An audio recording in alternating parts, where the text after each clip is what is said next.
কি করবেন? এর মধ্যে অনেক মুসলমানরা আবার ইরানকে কাফের কিনে ফতুয়া দিচ্ছে। আরে বাবা, ফতুয়া দেওয়াটা খুব সোজা, তোমরা নিজেরা কি তা দেখছো একবারও? আল্লাহ কোরআনে ডাইরেক্ট বলছে যে ইহুদি খ্রিস্টানদের সাথে যারা বন্ধুত্ব করবে তারা ইহুদি খ্রিস্টান, ডাইরেক্ট। না তাত্তাখিযু ইয়াহুদা ওয়ান নাসারা আউলিয়া, আল্লাহ বলছেন ইহুদি খ্রিস্টানদেরকে বন্ধু বানাইও না। ওমাইয়া তাআল্লাহু মিনকুম ফাইন্নাহু মিনহুম বাযুহুম আউলিয়া বায, এর হচ্ছে তারা একে অপরের বন্ধু। তোমাদের মধ্যে হতে যে তাদের সাথে বন্ধুত্ব করবে ফাউলাইকা মিনহুম, তারা ওদেরই অন্তর্ভুক্ত, ডাইরেক্ট। কাজী ওরা তার মুসলমানই না, আল্লাহর কোরআনের খেলাফ কাজ করে তারা কি মুসলমান? আর এই যে মধ্যপ্রাচ্য, এগুলো তো সবই দালাল, এগুলো সব ইহুদি খ্রিস্টানদের পক্ষে। ইহুদি খ্রিস্টানরা আগো পাহারা দিয়ে গদিতে বসেই রাখে, তারা মনে করে যে এইরকমই আমরা কিয়ামত সময় থাকবো। আরে বেটা, তোমরা যাদের এখন যারা এই লড়ছে, এরা যদি না থাকে শেষ হয়ে গেলে তারপর তোমাকে তো কান ধরে নামাই দেবে সব, তোমাকে জন্য একটা একটা গুলিও খরচ করা লাগবে না। কি আছে এদের যে এরা ই করবে?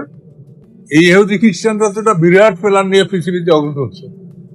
তারা ইরানকে ধ্বংস করলে পাকিস্তান ধ্বংস করবে, পাকিস্তান ধ্বংস করতে পারলে তারা তুরস্ক ধ্বংস করবে, মুসলমানদের কাছে কোনো ক্ষমতা যাতে না থাকে। এরপর সৌদিতে যারা আছে ওগুলো তো গরু গাদা, ওগুলোর কান্দরি নামাই দেবে, ওগুলোর নামানোর যুদ্ধ লাগবে না। ওগুলা তো এখন ভোগ বিলাস করে আর মনে করে যে আমরা খুব আরামে আছি। তো ওদের তো এই পরিণতি আসবেই। ইরানের সাথে তো যুদ্ধ করা লাগছে, কিন্তু ওদের সাথে যুদ্ধ করা লাগবে না, ওদের নাম তার নামবে ওরা। এগুলি মুসলমানরা একটা বুঝতেছে না, বুঝতে মানে কোরআন ফলে বুঝতে পারতো।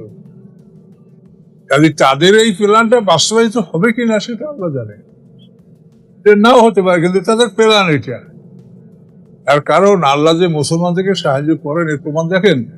ভারত পাকিস্তান, পাকিস্তান হলো ভারতের 1/5 কিন্তু সেই পাকিস্তানের সাথে ভারত যতবার যুদ্ধ করছে 1947 পর থেকে কোনো যুদ্ধে ভারত যেতে নেই।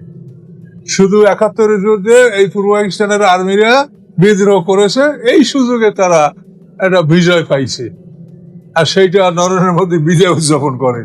কিন্তু তোরা 65 সালে কোথায় ছিলি? তোদের বিজয় একবারে 600 ট্যাঙ্ক নিয়ে একসঙ্গে আক্রমণ করেছে, 600 ট্যাঙ্ক একবারে লাহোরে আঁকাবে, এই পরিকল্পনা ছিল 65 সালে। কিন্তু কই, শেষ পর্যন্ত তোদের দেশের ভিতরে, অনেক ভিতরে পাকিস্তান ঢুকে গেছিল। এখানে একটা গল্প আছে, মানে ওদের ডাইজেস্ট বাইরে তো উর্দুতে, আমি একটা ডাইজেস্ট পড়ছি 71 সনে। সেখানে উর্দুতে তো লেখা, তো এক জায়গায় একটা লেখা খুব আমার কাছে আনন্দদায়ক। মানে সেই জায়গাটা হিন্দুস্তানের, সাধারণ চলাচলের পথ দ্বারা তো হিন্দুস্তান অধিবেশন চলবেই। শিখরা ওখান থেকে যাচ্ছে, কিন্তু ওই জায়গাটা পাকিস্তান দখল করে রাখছে এখনো। মানে সিজফায়ার হয়েছে কিন্তু সৈন্য প্রত্যাহার হয় নাই। ওইখান দিয়ে যখন একদল শিখ যাইতেছে, পাকিস্তানিরা ওকে অ্যারেস্ট করছে। ওটা তাদের এরিয়া দখল। এখন অ্যারেস্ট করার এখন ওই শিখেরা কয় সানু পাতা হুন্দা কেতে পাকিস্তানি ফৌজ আয়া আসাম মর্নেনু আওনাসি। মানে এটা পাঞ্জাবি ভাষা, আমরা বুঝবেন না, উর্দু তো বুঝতেন।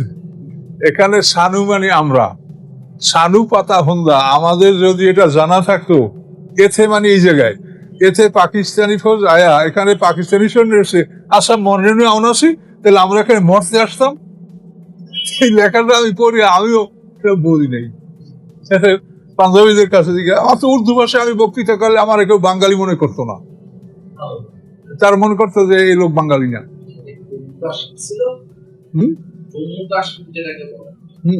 ওটা না, এটা হলো 65 সালের যুদ্ধের খবর। ওইখানে শিখেরা বলছে সানু পাতা হন্দা কেতে পাকিস্তানি ফৌজ আয়া আসাম মর্নেনু আওনাসি। আমরা জানতাম যেখানে পাকিস্তানি সৈন্য, তো আমরা এখানে মরতে আসবো, এটা তো আমাদের দেশ আমরা চলতেছিল।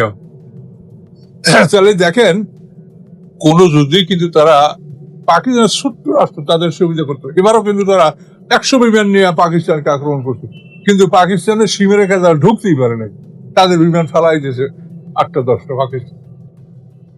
তাহলে এখন আল্লাহ তাআলা সবকিছু করে। ইরানকে যে আঘাত করছে তাতে যদি আণবিক স্থাপনার ক্ষতি হইতো, তাহলে তেজস্ক্রিয়া এটা বাইরে প্রমাণ হইতো, বাইরে একটা খারাপ তেজস্ক্রিয়া বাইরে, যাতে মানুষের শারীরিক অসুস্থ হইতো বা কিছু, এগুলো কিছু হয় নাই।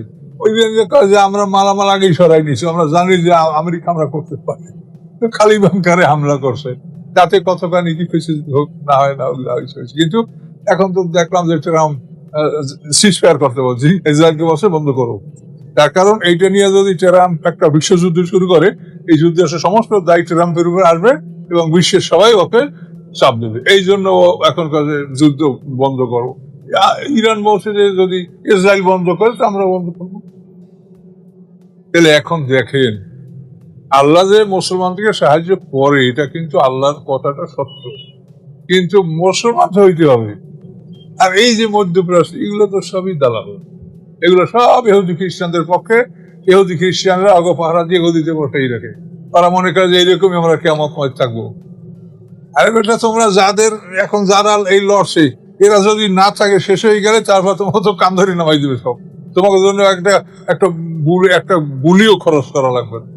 কি আছে এদের যারা ই করবে? আর এইগুলো সম্পর্কে মুসলমানরা কি করবে? এর মধ্যে অনেক মুসলমানরা আবার ইরানকে কাফের কিনাই ফতুয়া দিচ্ছে।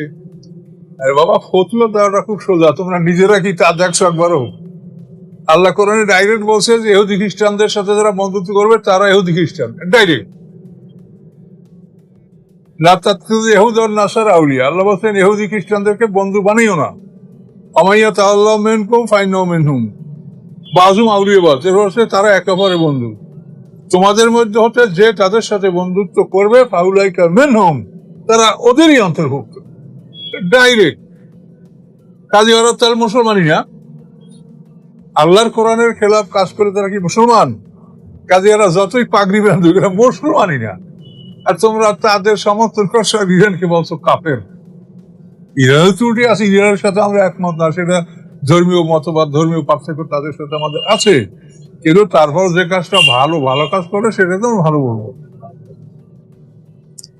তো যাই হোক, এসব বিষয় সবই কোরআনে আসে, আমাদের কোরআনের বাইরে থেকে কোনো কথা বলতে হবে না, আমরা সবই কোরআনে পাচ্ছি। আল্লাহ তাআলা কি না বলেছে কোরআনে বলেন?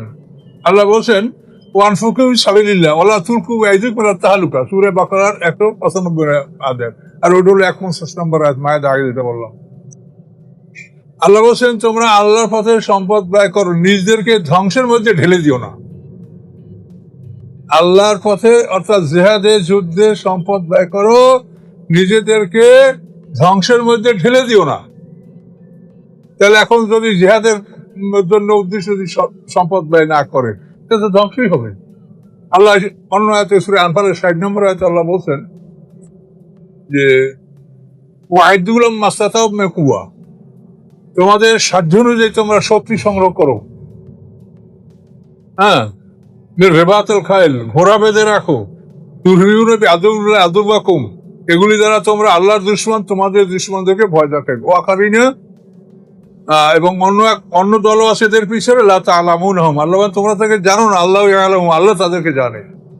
এখন আল্লাহ সেই যুগের সর্বশ্রেষ্ঠ যুদ্ধের মাধ্যম বা বাহন ছিল ঘোড়া, আর ঘোড়া মানে তো শক্তি, পৃথিবীর সব শক্তি ব্যাপক হয়। তাহলে আল্লাহ যুদ্ধের জন্য ঘোড়া প্রস্তুত রাখতে বলছে, আল্লাহর জন্য যুদ্ধের জন্য সম্পদ ব্যয় করতে বলছে। এটা না করলে তোমরা নিজ হাতে নিজেদেরকে ধ্বংসের মধ্যে ঢেলে দিবে। ইহুদি খ্রিস্টানদের সাথে বন্ধুত্ব করতে মানা করছে। এই আয়াতগুলো অমান্য করি, আর তারা বুজুর্গ আর পিসব কি এর কোন পিসব আমি তো বুঝি না। কোরআন দৃশ্য তারা মুসলমানের আওতাই পড়ে না। মুসলমান বলা যায় এমন কোন আমি তো কাজা দেখি না কোরআনে। আমি যদি গার বলে বলি তাহলে বলেন, আমি সব কোরআন আয়াত থেকে বললাম, এগুলি আল্লাহ বলেছেন তারা একটাও মানে না, তাহলে তারা কিসের মুসলমান? কাজে এই জন্য কিভাবে কি হবে আল্লাহ জানেন। মুসলমানরা সমূলে ধ্বংস হবে না। যদি সৌদি আরব গুলা বা অন্যান্য আরব রাষ্ট্রগুলো আমার শত্রুরা দখল করে, তাতে কিন্তু মুসলমান নির্মূল হবে না। ওর মধ্যে এখন ওইসব দেশে বহু মুসলমান আছে, কিন্তু ওদের ভয়তে তারা মুখ খোলে না। আরবে ইসলাম বোঝা মানুষ নাই, মক্কা মদিনায় ইসলাম বোঝা মানুষ নাই, বহু মানুষ আছে, ওদের ভয়তে মুখ খোলে না তারা। কাজে ওদেরকে যদি ইহুদি খ্রিস্টানরা কান ধরিয়ে নামায়, তারপরও মুসলমান থাকবে পৃথিবীতে, এবং এই মুসলমানদের নেতৃত্ব ইমাম মাহদী দিবেন, এই মুসলমানদের নেতৃত্ব ঈসা আলাইহিস সালাম দিবেন, এবং শেষ পর্যন্ত এই ইহুদি খ্রিস্টানরা যদি তার আগে ধ্বংস না হয় ওই সময় অনিবার্য ধ্বংস হবেই, এতে কোনো সন্দেহ নেই। আর আগে যদি হয় তা সেটা আল্লাহ করতে পারে, আর না হলে ওই সময় তারা হবেই ধ্বংস, দুটা জাতি ধ্বংস। কি ব্যাপার, আল্লাহ যাতে স্পষ্ট বলছে যে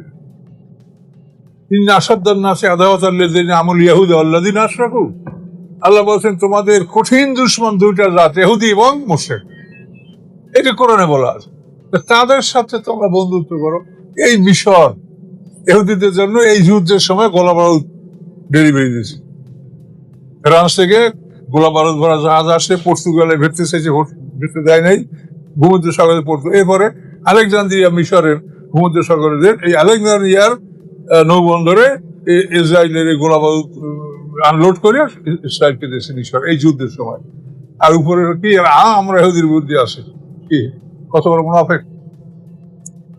এবং এগুলো আপনারা দেখেন, এই এই মিশর, এখানে তো একটা গণতন্ত্র রাষ্ট্র সৃষ্টি হয়েছিল, মুর্শি মিশরের প্রেসিডেন্ট হয়েছিল না?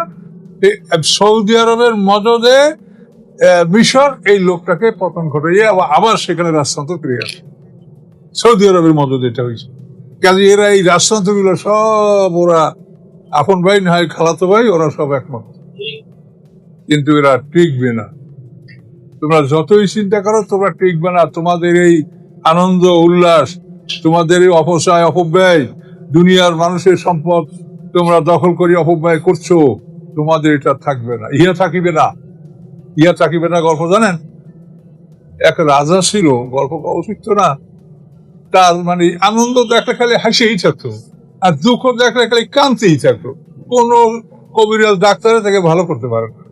একটা লোক ছিল জ্ঞানী, সে বলে আমি তাকে ভালো করতে পারবো। বলকি আমি তাকে একটা আংটি বানাই দেবো, এবং আংটির যে প্লেট এটা একটু বড় থাকবে, ওইটা আমি একটা দোয়া লিখে দেবো। এই দোয়াটা যখনই উনি পড়বে ওনার রোগ সাথে সাথে ভালো হয়ে যাবে। আংটি বানাই দেওয়ার পরে উনি দোয়া লেখছে, ইহা থাকিবে না। এগুলো দোয়া। যে আপনি যখন আনন্দে হাসতে হাসতে একেবারে হেসেই থাকেন, তখন ওইটা দেখবেন যে ইহা থাকিবে না, যে আনন্দ থাকিবে না। আবার যখন দুঃখ আসবে, তখন দুঃখ থেকে আপনি কাঁদতে থাকবেন, তখন আমার আংটিতে দোয়া লেখা আছে, ওইটা পড়বে যে ইহা থাকিবে না। এইটা পড়লে আপনার কান্না বন্ধ হয়ে যায়। কাজে ওদেরকে ওরকম একটা আংটি বানাই দেওয়া লাগে যে ইহা থাকিবে না, বুঝছেন?